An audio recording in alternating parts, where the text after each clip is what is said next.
UCT 교리문답 7번째 질문은 하나님의 율법은 무엇을 명하고 있습니까? 하나님의 율법이 우리에게 요구하는 것이 무엇인지, 무엇을 명하고 있는지를 묻고 있는데요. 이에 대한 답은 개인적이고 완전하며 지속적으로 순종하라고 명하고 있습니다. 우리에게 순종을 명하고 있는데 개인적이고 완전하며 지속적으로 순종하라 명하고 있는 것이죠. 우리는 우리의 마음과 목숨과 뜻을 다하여 하나님을 사랑하고 이웃을 나 자신같이 사랑해야 합니다. 하나님이 금하시는 것은 결코 하지 말아야 하며 하나님이 명하시는 것은 늘 행해야만 합니다. 율법이 우리에게 명령하고 있는 것, 개인적이고 완전하며 지속적으로 순종하라 하는 것이죠. 그 순종의 구체적인 내용은 마음과 목숨과 뜻을 다하여 하나님을 사랑하고 그 하나님을 사랑하기에 이웃을 나 자신과 같이 사랑하게 되는 이것을 율법은 명하고 있습니다. 더불어 하나님이 금하시는 것이 있죠. 율법에 보면 하나님이 금하시는 내용들이 나오는데요. 하나님이 금하시는 것은 우리가 스스로 생각하여 판단할 것이 아니라 결코 하지 말아야 한다라고 이야기합니다. 더불어 하나님이 명하시는 것은 적극적으로 행해야 된다, 늘 행해야 된다, 이렇게 가르치고 있죠. 율법은 무엇을 명령하고 있습니까? 온전한 순종이에요. 온전한 순종은 은혜에서부터 시작되는 것이죠.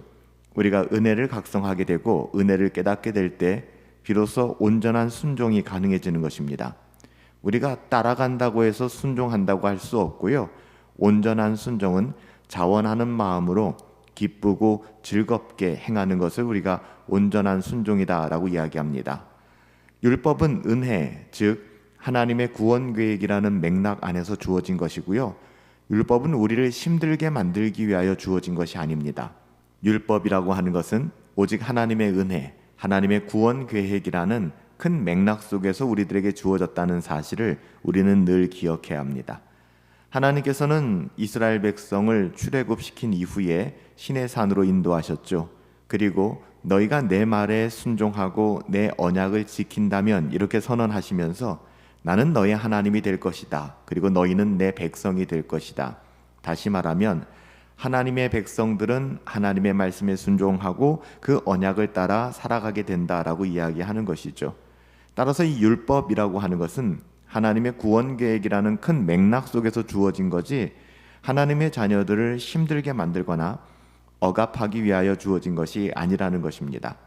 율법이 요구하는 것은 온전한 순종인데요. 우리가 완전히 율법을 지켜야 율법의 요구를 이룬다라는 것보다도 율법이 우리들에게 뜻하고 요구하는 것은 하나님의 자녀로서 온전히 하나님을 따라가는 것, 즉 우리가 하나님을 따라가게 하기 위하여 우리에게 율법을 주셨다는 것이죠. 율법이 요구하는 온전한 순종이라고 하는 것은 이렇듯 하나님의 구원 계획에 대한 반응이에요. 오직 전심을 다하여 하나님께 헌신하게 되는 이유가 바로 여기에 있는 것이죠. 하나님을 사랑하기 때문에 우리의 이웃을 내 몸과 같이 사랑하게 되는, 신명기서 6장 5절에 보면 너는 마음을 다하고 뜻을 다하고 힘을 다하여 내 하나님 여호와를 사랑하라 하셨습니다. 하나님을 향한 사랑이 있나요? 하나님을 향한 사랑이 있다면 자연스럽게 이웃을 향한 사랑으로 흘러가게 될 것입니다. 그럼에도 불구하고 우리는 온전히 순종할 힘이 없다는 것입니다. 우리는 하나님에게 순종할 능력이 없어요. 그렇기 때문에 예레미야 31장에 보면 율법을 마음에 기록하라라고 이야기하는 거예요. 너희 육신에서 굳은 마음을 제거하고 부드러운 마음을 줄 것이며 또 내 영을 너희 속에 두어 너희로 내 율례를 행하게 하리라. 에스겔서 36장 26절부터 27절까지의 말씀이죠. 이 언약은 우리의 어떠함으로는 결코 성취될 수 있는 것이 아니고요. 오직 다윗의 자손에게서 올 약속의 왕을 통한 계획, 새 언약, 예수 그리스도와 연결되는 것입니다. 다시 말하면 우리는 율법의 요구를 온전히 이룰 수 없는 사람이잖아요. 그런 존재잖아요. 그럼에도 불구하고 우리를 대신하여 율법의 요구를 온전히 감당하신 분이 예수 그리스도예요. 그래서 율법은 오직 예수 그리스도의 은혜 안에서만 우리가 해석할 수 있고 설명할 수 있고 성취할 수 있는 것이죠. 이렇듯 예수 그리스도는 우리의 힘으로 할 수 없는 그 일을 이루기 위하여 이 땅 가운데 오신 것입니다. 완전한 하나님이심에도 불구하고 예수님은 우리를 구원하시기 위하여 하늘에서 내려와 인간의 몸을 입고 이 땅 가운데 오셨죠. 우리 인간의 대표자로서 하나님의 계명에 온전히 순종하시고 모든 죄인이 치루어야 할 죽음의 형벌을 대신 십자가에서 감당하셔서 하나님의 율법을 온전히 성취하신 거예요. 복음은 자신이 하나님의 율법을 깨트린 죄인임을 고백하고 그 죄에서 돌이켜 예수를 믿는 사람이라면 누구나 죄 용서함을 받고 예수의 온전한 순종이 그들의 것인 것처럼 간주함을 받게 된다. 즉 우리는 우리의 어떠함으로는 불가능하지만 오직 예수 그리스도로 말미암아 새 언약이 우리에게 성취되었음을 우리는 알 수 있습니다.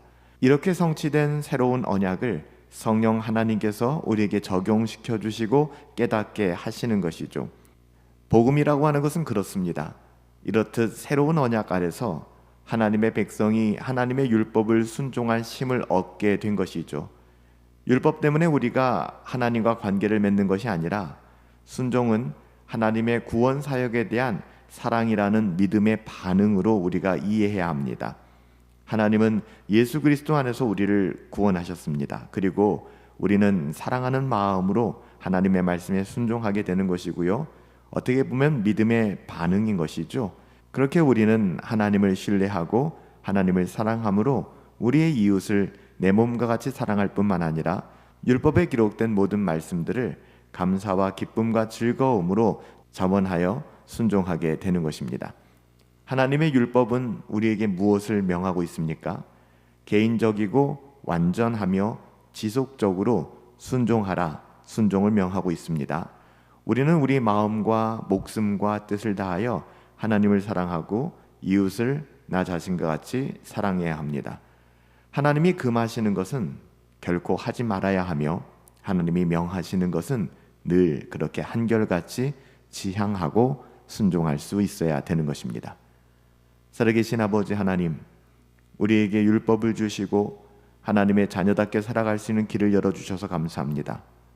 더군다나 그 율법을 순종할 수 있는 힘이 없고 능력도 없는 우리를 위하여 예수 그리스도께서 십자가에서 죽으사 율법의 모든 요구를 성취하사 예수 그리스도를 믿는 우리 역시 그 율법을 완전히 성취한 사람처럼 누리며 살아갈 수 있도록 인도하여 주심을 감사합니다.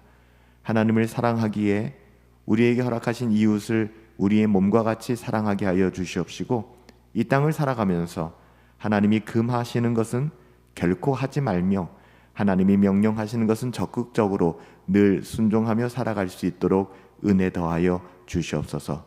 온전한 순종이 자원함으로 이루어지게 하여 주시고 기쁨과 감사로 행하여질 수 있도록 우리의 영혼을 주장하여 주옵소서. 존귀하신 예수님의 이름으로 기도하옵나이다. 아멘.